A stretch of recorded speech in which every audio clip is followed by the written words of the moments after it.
Congresswoman Jasmine Crockett joining us on the show right now. Congresswoman, thank you so much for being here. It really is an honor. How are you? I'm here. That's the Thank you. start. We'll see if they try to ship me off to Africa, but I gotta, thank you so much for being here, Congresswoman. I gotta ask you this to start the news the last couple days. What do you make of Donald Trump's pardons of some of these January 6th insurrectionists that attacked police officers? Now ICE can arrest people at churches and schools. The diversity program, federal employees on paid leave. I mean, it disgusts me, and I'm sure it disgusts you as well. What are your thoughts on this? yeah, if I had to summarize what's taken place since he's taken office, is that the white supremacy movement is live and well in every single way.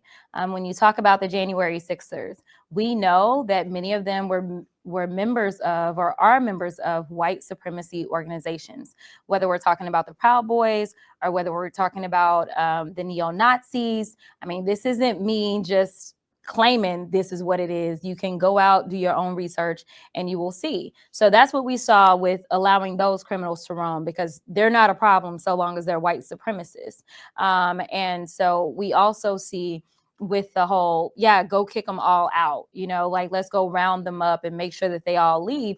Well, my question is, and I didn't get to ask this question in committee earlier today, what exactly does a quote unquote illegal alien look like? Is it like ET? Like, I mean, like, how do you look at somebody and Right. know? And I also did not get to share the story of a very close friend of mine who got married probably about 4 years ago. And she's a Caucasian woman. As far as I was concerned, she got married to a Caucasian man, and they've got these beautiful babies. Like, that's just what it was. Well, she texts me so freaking scared. And so she was like, I'm concerned for my babies. And I'm like, why are you concerned for your babies? And she's like, well, because my husband is Swedish. And I was like, oh, I didn't know your husband was Swedish. And she's like, well, he was born in Texas, but like his parents, like we don't necessarily know what their status was when he was born. And so, it's just creating this confusion and this chaos. And honestly, when MAGA goes out and they talk about kicking everybody out, I can definitely tell you that, especially in the state of Texas, they're not going to go and find her Swedish husband. That's not who they're looking for. Oh, I know that. Yeah. I agree with you. So, Congresswoman, I've always said "Make America Great Again." To me, feels like a slogan of "Make America White Again." They don't want people that look like you in this country. They don't want brown people in this country. They constantly attack brown people and those in the LGBTQ community. Do you agree with me on that? I feel like that's what the slogan really means. Yeah, no, that's absolutely. I mean, it is the beckoning call of white supremacy.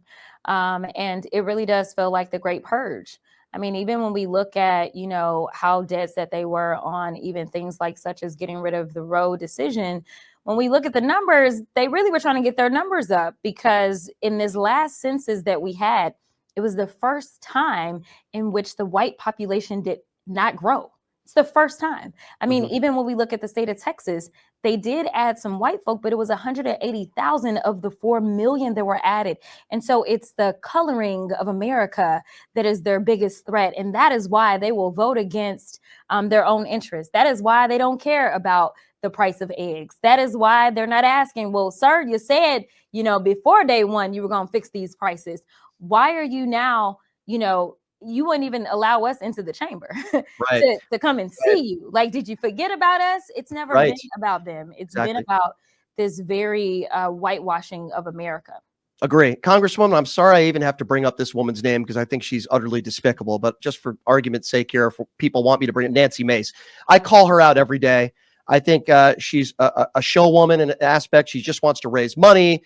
And I think the way her attacks on the what does it say about her character that she tweets 200-300 times about trans women in bathrooms, but yet after a school shooting, maybe one tweet, thoughts and prayers. These are not serious people. And then she says, let's take it outside. And then she backtracks.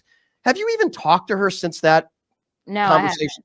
I haven't talked to her. We have nothing to talk about, to be perfectly honest, because if you're going to threaten violence against me while sitting in a chamber, and then again, act in a very lawless way, and you're able to get away with it only because you are enjoying white privilege, we ain't got nothing to talk about, right? Because I know that had the tables been turned, and if I had said, let's take it outside, regardless of what I meant by it, they would have not only kicked me out of committee at that moment, but they actually would have been moving to expel me from Congress. Agree. And so I know what it is. But I also did want to check to make sure I was correct when I thought that she was just trying to raise money off of trans folk. And listen, she's a cheap date because she's not even raising that much money. I mean, I'm just like, why are you doing all this? You're not getting that much money. She had 1/3 the amount of money that I have, and everybody knows that unfortunately in this country, until Kamala Harris was running for president, Black women have historically been the most underinvested in. So the fact that I am a junior member to you in Congress and I'm a Black woman and I have more money than you, baby, you need to come up with something else. But like going after the trans folk, it's really not even paying off for you. So like pick a new stick. That's true. Congresswoman, don't shake her hand because she might wear an arm sling the next day. Just a little bit of advice there. I'm curious. Like, I've always looked at you as a fighter, right? You fight fire with fire. And we both have so much respect for Michelle Obama. When they go low, we go high. I understand what she was saying by that. But I've always said we need more Democrats in office like you. You are a fighter. You're not intimidated. I feel like there are some, and you can tell me if you disagree, some Democrats, understandably, that are scared of Donald Trump. They're scared. Dan Golden was talking about this, I think yesterday. They're scared to speak out against Trump because they're in fear for themselves and their family. Can you speak to that? Yeah, I mean, listen, it is a cult. And I hate that they have co-opted the Republican Party.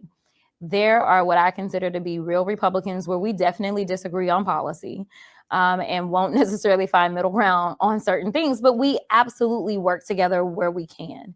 And so I appreciate real Republicans.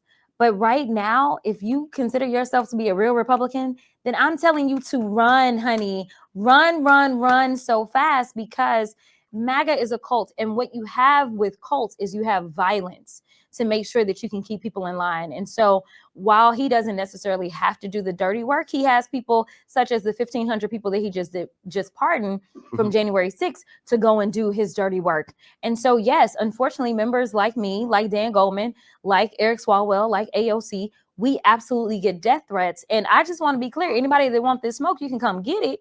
But if you survive it, because I am a Texan who is licensed to carry and who does keep firearms, if you survive it, you going to jail. Like, that's just what it is. So, I mean, you may think that your daddy Trump may come help you, but I'm trying to tell people that you really don't want to test it. I get that he just gave them a get out of jail free card, but if it means that it has to be my state prosecutor that comes after you and prosecutes you because I can't trust that the federal government will prosecute you and then allow you to sit in prison and rot if that is what you deserve for the type of harm that you decided that you want to try to bring upon me or my family, don't worry about it. Because in my county, I got a prosecutor that knows what to do. And I can guarantee you, ain't no MAGA coming up in Dallas County no time soon to serve as my prosecutor. So, I just want to say, y'all just better be careful. Couple more quick questions for you, Congresswoman. I know you got to run. I'm curious, if you were in a room and you had a chance to speak privately with Donald Trump, and I'm not saying you would even want to do that, but if you got the opportunity, I'm curious today, Congresswoman, what would you say to him to his face? I have no words. I wouldn't even waste my time. I will tell you that there are definitely people that serve in this chamber, as well as when I was in the state house, that are performative politicians. They do this all in performance. In fact, I had an actual friend of mine who's a Republican text me and say, oh, good, we're going to be on a committee together. Can we fight? Let me tell you, there are performative politicians. This guy is pure evil. We saw just yesterday when I'm sure everyone has seen the clip that has gone viral of the bishop that tried to make a plea for mercy to him. And he was almost indignant that he could be in church and listen to someone who believes in mercy. And so this is a guy that peddles Bibles and has no idea of what it means to really embody Christianity and what it means to have compassion and love and look out for those that really need the most help. Like he has no idea. Instead, he really is pure evil walking. And so I wouldn't waste my time because I don't think it's performative. I absolutely believe that he's just pure evil. I agree. Last question for you, Congresswoman, and thank you again so much for the time. Really appreciate it. We see you guys in public in hearings, but I'm curious. I had Eric Swalwell on the show not that long ago, and he said Ted Cruz gave him a high five in the restroom and said, you're doing a great job. it seems like some of these MAGA Republicans are very two-faced and phony. They know who Donald Trump is, as we do, but they just won't say it publicly. Have you had any of these Republicans privately talk to you? And do they seem like, some of them seem like different people striking a different tone when they speak to you privately that you could share with us?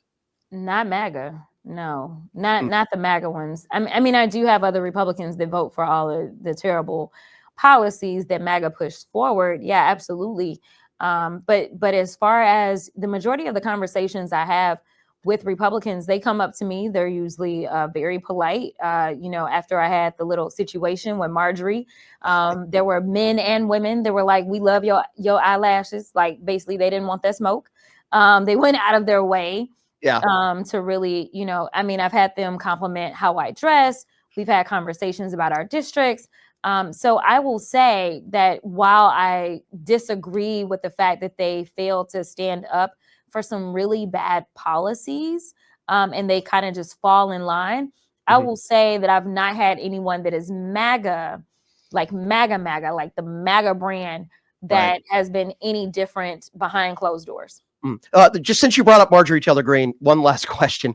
Obviously, the Butchbot comment, which I thought was hilarious, by the way, and she deserved it because she attacked your looks first. And I love your eyelashes too, by the way. I bet you JD Vance would enjoy it too. We know he likes a little bit of eyeliner, but that's another story for another show. Congresswoman, was that something that just entered your brain just in the moment, or was that something that you thought of before? I'm just curious. The Butchbot. It depends on how you think of it. It went really fast for everyone that was watching on the internet, but the entire exchange was a lot longer as we were waiting on a ruling from the chair. And I was getting information from Jamie Raskin about how he was about to rule. So we actually still have the piece of paper where I wrote it down because we have notepads. So in the moment I wrote it down, but it wasn't like at that exact moment that she said it. It was right before I said it that I wrote it down, which some time had passed. So I did look over at her when I learned that the ruling was not going to go the way that it's supposed to go. And from head to toe, I dressed her down. I'm glad you said that. It was great. Congresswoman, in closing, I think you're great. We need more Democrats like you in office. You're fearless. You're intelligent. I just think hopefully more Democrats will rise to the occasion like you have. Please keep up the great work. I love what you do. And I so appreciate your time. We know how busy you are. Maybe a month or two down the road. Gosh, we'd love to have you on again. And I appreciate you, Congresswoman. Thank you so much. Absolutely. Have a great one. Thank you. You too. All right. There she is, Congresswoman Jasmine Crockett. Big fan of hers. I think she's awesome. We touched on a lot.